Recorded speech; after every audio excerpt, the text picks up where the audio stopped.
بسم اللہ الرحمن الرحیم۔ اللہ تعالیٰ نے انسانیت کو سیدھی راہ دکھانے کے لیے بہت سے نبی اور رسول بھیجے جن کی صحیح تعداد صرف اللہ عز و جل ہی کو معلوم ہے۔ البتہ چند انبیاء کرام کا ذکر اللہ عز و جل نے قرآن مجید اور رسول کریم صلی اللہ علیہ وسلم نے احادیث مبارکہ میں کیا ہے۔ ان میں سب سے پہلے نبی حضرت آدم علیہ السلام ہیں۔ مفسر قرآن حضرت عبداللہ بن عباس رضی اللہ تعالیٰ عنہ نے فرمایا، حضرت آدم علیہ السلام کی تخلیق سے تقریباً 2000 سال پہلے اللہ تعالیٰ نے زمین پر جنوں کو آباد کیا۔ جب جنات زمین میں فساد پھیلانے اور آپس میں قتل و غارت کرنے لگے تو اللہ تعالیٰ نے ابلیس شیاطین کے باپ کو فرشتوں کی مائیت میں بھیجا کہ جنات کو سمندروں اور جزیروں کی طرف بھگا دو۔ ابلیس نے فرشتوں کو ساتھ لے کر جنات کو سمندروں اور جزیروں کی طرف بھگا دیا۔ ابلیس خود بھی جنات کی نسل میں سے تھا، لیکن کثرت عبادت کی وجہ سے اللہ تعالیٰ نے اسے فرشتوں کا سردار بنا دیا۔ فرشتوں کا سردار بننے کی وجہ سے ابلیس میں غرور اور تکبر پیدا ہو گیا۔ اس نے یہ سمجھا کہ مجھے آسمان اور زمین میں اتنا بڑا مقام اس لیے ملا ہے کہ میں اللہ تعالیٰ کے نزدیک تمام مخلوقات سے افضل ہوں۔ اللہ تعالیٰ کو اس کا غرور اور تکبر پسند نہیں آیا، اور اسی وقت اللہ تعالیٰ نے فرشتوں کے سامنے ایک ایسی مخلوق کو پیدا کرنے کا اظہار فرمایا جو زمین میں اللہ تعالیٰ کی نیابت قائم مقامی کرے۔ فرمان الہی ہے، اے پیغمبر وہ وقت یاد کیجئے جب آپ کے رب نے فرشتوں سے کہا کہ میں زمین میں اپنا کوئی خلیفہ نائب بنانے والا ہوں۔ فرشتے زمین میں جنات کا فساد اور خون ریزی دیکھ چکے تھے۔ انہوں نے کہا، اے اللہ، کیا آپ زمین میں ایسے مخلوق کو اپنا نائب بنانا چاہتے ہیں جو زمین میں فساد پھیلائے اور خون ریزی کرے، جبکہ ہم آپ کے حمد کے ساتھ تسبیح اور پاکیزگی بیان کرتے ہیں؟ اللہ نے فرمایا، جو حکمت میں جانتا ہوں وہ تم نہیں جانتے۔ پھر اللہ نے اپنی چاہت کو عملی جامہ پہناتے ہوئے حضرت آدم علیہ السلام کا پتلا اپنے ہاتھوں سے تیار کیا۔ فرمان الہی ہے، اللہ نے فرمایا، اے ابلیس، جسے آدم کو میں نے اپنے ہاتھوں سے پیدا کیا ہے، اسے سجدہ کرنے سے تجھے کس چیز نے روکا؟ حدیث میں آتا ہے کہ قیامت کے دن اہل ایمان جمع ہو کر آدم علیہ السلام کے پاس آئیں گے اور عرض کریں گے، آپ تمام انسانوں کے باپ ہیں۔ اللہ تعالیٰ نے آپ کو اپنے ہاتھ سے پیدا فرمایا، فرشتوں سے آپ کو سجدہ کروایا اور آپ کو چیزوں کے نام سکھائیں۔ آپ اپنے رب کے سامنے ہماری سفارش کیجئے تاکہ ہمیں اس مصیبت میدان محشر کی ہولناکیوں سے نجات مل جائے۔ حضرت آدم علیہ السلام فرمائیں گے، آج اللہ تعالیٰ بہت غصے میں ہے۔ آج سے پہلے کبھی اتنے غصے میں نہیں آئے تھے اور نہ ہی بعد میں آئیں گے۔ اللہ نے مجھے درخت کے پاس جانے سے منع کیا تھا، لیکن مجھ سے غلطی ہو گئی، لہٰذا آپ کسی اور کے پاس چلے جاؤ۔ سب سے افضل دن جمعے کا ہے۔ اسی دن آدم علیہ السلام کو پیدا کیا گیا، اسی دن انہیں جنت میں داخل کیا گیا اور اسی دن جنت سے نکالا گیا، اور اسی دن قیامت قائم ہوگی۔ اللہ سبحانہ و تعالیٰ نے آدم علیہ السلام کی شکل و صورت بنانے کے بعد جب تک چاہا انہیں ڈانچے کی صورت میں پڑا رہنے دیا۔ ابلیس آدم علیہ السلام کے پاس چکر لگاتا رہتا تھا۔ جب اس نے دیکھا کہ یہ جسم اندر سے کھوکھلا ہے تو اس نے اندازہ کر لیا کہ یہ ایسی مخلوق ہے جو اپنے نفس پر قابو نہیں رکھ سکے گی۔ اللہ سبحانہ و تعالیٰ نے آدم علیہ السلام کو پوری زمین سے جمع کی گئی مٹی پر خاک سے پیدا فرمایا۔ اسی وجہ سے آدم علیہ السلام کی اولاد بھی مختلف رنگوں کی مٹی کے مطابق پیدا ہوتی ہیں۔ ان میں سفید، سرخ، سیاہ اور درمیانی رنگوں کی بھی ہیں۔ اسی طرح نیک اور بد، نرم خو اور سخت طبیعت اور درمیانی طبیعت والے ہیں۔ اللہ تعالیٰ نے حضرت آدم علیہ السلام کو جمعے کے دن اپنے ہاتھ سے انسانی صورت میں پیدا فرمایا تاکہ ابلیس اپنی بڑائی کا دعویٰ نہ کر سکے۔ اس کے بعد کچھ مدت تک مٹی کے بنے ہوئے ایک جسم کی صورت میں پڑا رہنے دیا۔ فرشتے اور ابلیس اسے دیکھ کر خوفزدہ ہوتے۔ ابلیس گزرتے ہوئے اسے ٹھوکر مارتا، جس کی وجہ سے ایسی آواز پیدا ہوتی جس طرح مٹی کے بنے ہوئے برتن سے کسی چیز کی ٹکرانے کے بعد پیدا ہوتی ہیں۔ اس لیے وہ کہتا تھا، فرمان الہی ہے، اللہ نے انسان کو ٹیکری جیسے بجنے والی مٹی سے پیدا کیا۔ ابلیس ایک مرتبہ موقع پا کر حضرت آدم علیہ السلام کی منہ کی طرف سے بدن میں داخل ہوا اور دوسری طرف سے نکل گیا اور فرشتوں سے کہنے لگا اس سے مت ڈرو، یہ آدم علیہ السلام اندر سے بالکل کوکھلا ہے، اگر مجھے اس پر قابو پانے کا موقع ملا تو میں اسے ضرور گمراہ کروں گا۔ اللہ تعالیٰ نے آدم علیہ السلام کو پیدا کیا تو ان کا قد 60 ہاتھ لمبا بنایا، پھر ان میں روح پھونکی اور فرمایا جا کر فرشتوں کی جماعت کو سلام کہیے اور ان کا جواب غور سے سنیے، وہی تمہارے اور تمہاری اولاد کے سلام اور جواب کا طریقہ ہوگا۔ آدم علیہ السلام نے فرشتوں کی ایک جماعت کے پاس جا کر کہا السلام علیکم، فرشتوں نے جواب دیا السلام علیک ورحمۃ اللہ، یعنی ورحمۃ اللہ کا اضافہ کر دیا۔ جنت میں جو بھی داخل ہوگا وہ آدم علیہ السلام کی صورت پر 60 ہاتھ قد کا ہوگا۔ اس کے بعد آج تک مخلوق کی قد میں کمی ہوتی رہی، یہاں تک کہ موجودہ صورت آ گئی۔ جب اللہ تعالیٰ نے فرشتوں کو حکم دیا کہ حضرت آدم علیہ السلام کو سجدہ کرو تو تمام فرشتوں نے اللہ تعالیٰ کے حکم کی تعمیل میں سجدہ کیا۔ ابلیس چونکہ کثرت عبادت کی وجہ سے فرشتوں کے ساتھ رہتا تھا، لہٰذا اسے بھی فرشتوں کے ساتھ حضرت آدم علیہ السلام کو سجدہ کرنے کا حکم دیا گیا، مگر ابلیس حضرت آدم علیہ السلام کی عزت و فضیلت کو دیکھ کر حسد کرنے لگا اور تکبر کرتے ہوئے انہیں سجدہ کرنے سے انکار کر دیا۔ اللہ رب العزت نے اس سے سجدہ نہ کرنے کی وجہ پوچھی تو اس نے جواب دیا میں آدم سے بہتر ہوں، اور کہا کہ میں ایسے انسان کو سجدہ نہیں کر سکتا جسے آپ نے کالی سڑی ہوئی کنکناتی مٹی سے پیدا کیا ہے۔ جب ابلیس نے اللہ تعالیٰ کی نافرمانی کرتے ہوئے حضرت آدم علیہ السلام کو سجدہ کرنے سے انکار کر دیا تو اللہ تعالیٰ نے اس کا مقام و مرتبہ چھین کر قیامت تک کے لیے اسے ملعون و مردود قرار دے کر جنت سے نکل جانے کا حکم دے دیا۔ رسول کریم صلی اللہ علیہ وسلم نے فرمایا کہ جب ابن آدم قرآن مجید میں سے سجدہ والی آیت تلاوت کرنے کے بعد سجدہ کرتا ہے تو شیطان ایک طرف ہو کر رونے لگتا ہے اور کہتا ہے ہائے افسوس، ابن آدم کو سجدہ کرنے کا حکم ہوا تو اس نے سجدہ کر لیا اس لیے اسے جنت ملے گی، مجھے سجدہ کرنے کا حکم ہوا تو میں نے انکار کیا اس لیے مجھے جہنم ملے گی۔ حضرت حوا علیہ السلام کی پیدائش سے پہلے حضرت آدم علیہ السلام اکیلے تھے، ان کا کوئی ہم جنس نہیں تھا۔ اللہ سبحانہ و تعالیٰ نے ان کی دلجوئی و تسکین کے لیے انہی کے جسم میں سے بائیں طرف کی چھوٹی پسلی سے حضرت حوا علیہ السلام کو پیدا فرمایا اور ان کی بیوی بنا کر انہیں جنت میں رہنے کا حکم دیا۔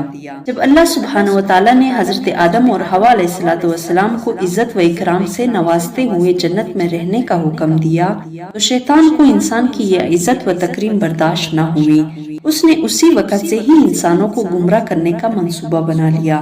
انسان سے دشمنی کے لیے اس نے اللہ تعالیٰ سے مہلت طلب کی، اللہ عز و جل نے اسے قیامت تک کے لیے مہلت دے دی۔ نبی کریم صلی اللہ علیہ وسلم نے فرمایا یقین مانو شیطان آدم علیہ السلام کی اولاد کو گمراہ کرنے کے لیے اسلام کے راہ پر بیٹھا ہوا ان کے دلوں میں یہ وسوسہ ڈالتا ہے کہ افسوس تم اپنے باپ دادا کا دین چھوڑ کر مسلمان ہو رہے ہو۔ سعادت مند لوگ اس کے بعد ٹکرا کر مسلمان ہو جاتے ہیں۔ پھر شیطان جہاد کی راہ پر بیٹھ کر کہتا ہے جہاد کیوں کرتے ہو، تم مارے جاؤ گے، تمہاری عورت کسی اور سے نکاح کر لے گی اور تمہارا مال تقسیم کر لیا جائے گا، مگر سعادت مند لوگ اس کے بعد رد کر کے جہاد کے لیے نکل پڑتے ہیں۔ ایسے لوگ یقیناً جنتی ہیں، خواہ شہید ہو جائے یا ڈوب کر یا کچل کر مر جائے۔ اللہ تعالیٰ نے ابلیس کو قیامت تک کے لیے مہلت دینے کے بعد بنی نوع انسان کو ابلیس کی دشمنی سے آگاہ فرما دیا اور یہ وضاحت کر دی کہ تمہارا سب سے بڑا دشمن شیطان ہے، اس سے بچنے کی ہر ممکن کوشش کرو، یہ بڑا چالاک اور چپ کر وار کرنے والا ہے، تم اسے اور اس کے چیلوں کو نہیں دیکھ سکتے لیکن وہ تمہیں دیکھ رہا ہوتا ہے۔ اسی نے تمہارے ماں باپ کو دھوکہ دے کر جنت کی آرامدہ زندگی سے محروم کروا دیا تھا۔ جب ابلیس نے یہ دیکھا کہ اللہ تعالیٰ نے حضرت آدم اور حوا علیہ السلام کو عزت دیتے ہوئے انہیں جنت میں رہنے کا حکم دے دیا ہے، حسد کی آگ میں جل گیا اور انسان دشمنی کا عملی مظاہرہ کرتے ہوئے انہیں جنت سے نکلوانے کے لیے چھال چلنے لگا۔ وہ بڑا ہمدرد بن کر حضرت آدم اور حوا علیہ السلام کے پاس آ کر کہنے لگا کہ تمہیں معلوم نہیں کہ اس درخت کے قریب جانے سے تمہیں کیوں روکا گیا ہے؟ میں تمہیں ایک راز کی بات بتاتا ہوں، اللہ تعالیٰ نے تمہیں اس درخت کے پاس جانے سے اس لیے روکا ہے کہ اگر تم اس کا پھل کھا لو گے تو فرشتے بن جاؤ گے یا پھر ہمیشہ کے لیے جنت کی زندگی پالو گے۔ حضرت آدم اور حوا علیہ السلام ابلیس کو اپنا ہمدرد اور خیرخواہ سمجھ کر اس کے بہکاوے میں آ گئے اور جس درخت کے پاس جانے سے اللہ رب العزت نے منع کیا تھا اس کے پاس چلے گئے، اور جیسے ہی اس درخت کا پھل چکھا تو اس کے جسم پر سے جنتی لباس فوراً اتر گیا، اور اللہ تعالیٰ نے انہیں زمین پر اترنے کا حکم دے دیا اور ساتھ ہی ابلیس کو بھی زمین پر اتار دیا۔ حضرت آدم علیہ السلام کو اس بات سے آگاہ کر دیا کہ جس طرح شیطان نے تمہیں بہکا کر جنت سے نکلوایا ہے، اسی طرح یہ دنیا میں بھی تمہیں بہکانے کی بھرپور کوشش کرے گا تاکہ تم دوبارہ جنت میں داخل نہ ہو سکو، لہٰذا اپنے آپ کو اس کی چال سے بچانے کی بھرپور کوشش کرو۔ حضرت آدم اور حوا علیہ السلام کو زمین پر اترنے کے بعد انہیں جنت اور اس کی راحت و سکون والی زندگی یاد آئی اور انہیں اپنی غلطی کا احساس ہوا تو وہ فوراً اللہ سبحانہ و تعالیٰ کے حضور توبہ کرنے لگے، اور توبہ کی کلمات بھی اللہ عز و جل نے انہیں سکھا دیے تھے۔ وہ کلمات یہ ہیں: ربنا ظلمنا انفسنا وان لم تغفر لنا وترحمنا لنکونن من الخاسرین، اے ہمارے رب ہم اپنے آپ پر ظلم کر بیٹھے، اب اگر آپ نے ہمیں معاف نہ کیا اور ہم پر رحم نہیں فرمایا تو یقیناً ہم نقصان پانے والوں میں سے ہو جائیں گے۔ یہ دعا پڑھنے پر اللہ تعالیٰ نے آپ علیہ السلام کو معاف فرما دیا۔ اس دعا میں حضرت آدم علیہ السلام کی 5 خوبیاں ذکر ہوئی: اپنی غلطی کا اعتراف کیا، غلطی پر شرمندہ ہوئے، اپنے نفس کو ملامت کی، فوراً توبہ کی، اللہ کی رحمت سے نا امید نہ ہوئے۔ اللہ تعالیٰ نے آدم اور حوا علیہ السلام کو بہت ساری اولاد عطا فرمائی۔ رسول کریم صلی اللہ علیہ وسلم نے ارشاد فرمایا، جب اللہ تعالیٰ نے آدم کو پیدا فرمایا تو آپ کے پشت پر ہاتھ پھیرا، قیامت تک پیدا ہونے والی ہر جان آپ علیہ السلام کے پشت سے ظاہر ہو گئی۔ اللہ تعالیٰ نے ہر ایک کی آنکھوں کے درمیان نور کی چمک رکھ دی، پھر انہیں آپ علیہ السلام کو دکھایا۔ آپ علیہ السلام نے پوچھا، اے میرے رب یہ کون ہے؟ اللہ تعالیٰ نے جواب دیا، یہ تمہاری اولاد ہے۔ آپ علیہ السلام کو اپنی اولاد میں سے ایک آدمی ایسا نظر آیا جس کی پیشانی کی چمک آپ علیہ السلام کو بہت اچھی لگی۔ آپ نے پوچھا، اے میرے رب یہ کون ہے؟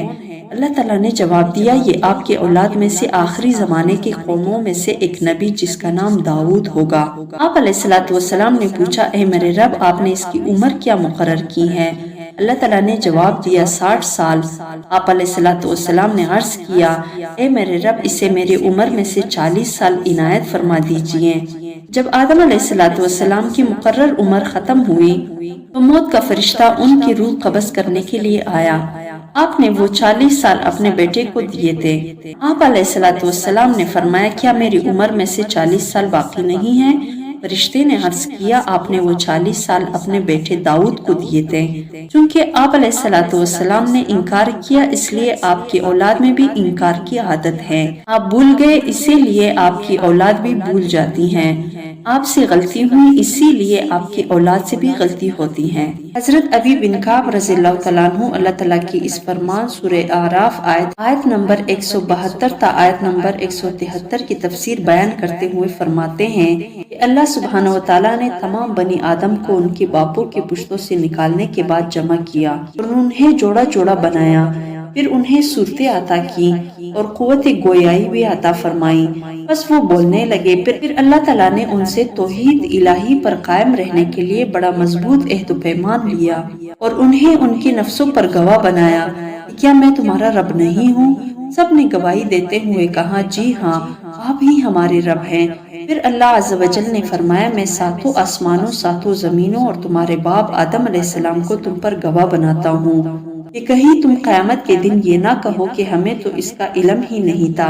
یاد رکھو میرے علاوہ کوئی معبود برحق نہیں اور میرے علاوہ کوئی بھی پروردگار نہیں، لہٰذا میرے ساتھ کسی کو بھی شریک نہیں ٹھہرانا۔ بے شک میں تمہارے پاس اپنے پیغمبروں کو بھیجتا رہوں گا جو تمہیں میرے ساتھ کیے ہوئے اس عہد و پیمان کو یاد دلاتے رہیں گے، اور میں تم پر اپنی کتابیں بھی نازل فرماؤں گا۔ سب نے کہا، ہم گواہی دیتے ہیں کہ آپ ہی ہمارا پروردگار اور حقیقی معبود ہیں، آپ کے علاوہ کوئی بھی ہمارا پروردگار اور معبود نہیں۔ سب نے اس بات کا اقرار کیا۔ حضرت آدم علیہ السلام کو اونچا کر کے سب کو دکھایا گیا۔ آپ علیہ الصلوۃ والسلام نے دیکھا کچھ مالدار ہے اور کچھ غریب، کچھ خوبصورت ہے اور کچھ بدصورت۔ آپ علیہ الصلوۃ والسلام نے عرض کیا، اے میرے پروردگار، آپ نے اپنے بندوں کو ایک جیسا کیوں نہیں بنایا؟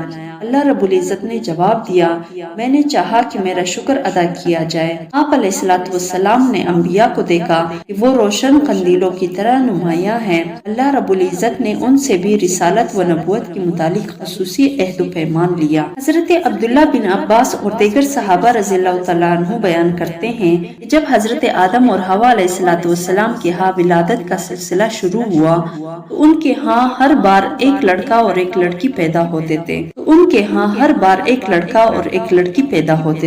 حضرت آدم علیہ السلام کو یہ حکم تھا کہ ہر لڑکے کی شادی دوسرے لڑکے کے ساتھ پیدا ہونے والی لڑکی سے کرے اور دوسرے پیدا ہونے والی لڑکے کی شادی پہلے لڑکے کے ساتھ پیدا ہونے والی لڑکی سے کرے۔ حضرت آدم علیہ الصلوۃ والسلام کے ہاں ایک مرتبہ قابیل اور اس کی بہن پیدا ہوئی اور دوسری مرتبہ حابیل اور اس کی بہن پیدا ہوئی۔ سابقہ اصول کے مطابق قابیل کی بہن کا نکاح حابیل سے اور حابیل کی بہن کا نکاح قابیل سے ہونا تھا۔ اتفاقی طور پر قابیل کی بہن حابیل کی بہن کی نسبت زیادہ خوبصورت تھی، اس لیے قابیل نے چاہا کہ اس کی شادی حابیل کی بہن کی بجائے خود اپنی ہی بہن سے ہو جائے۔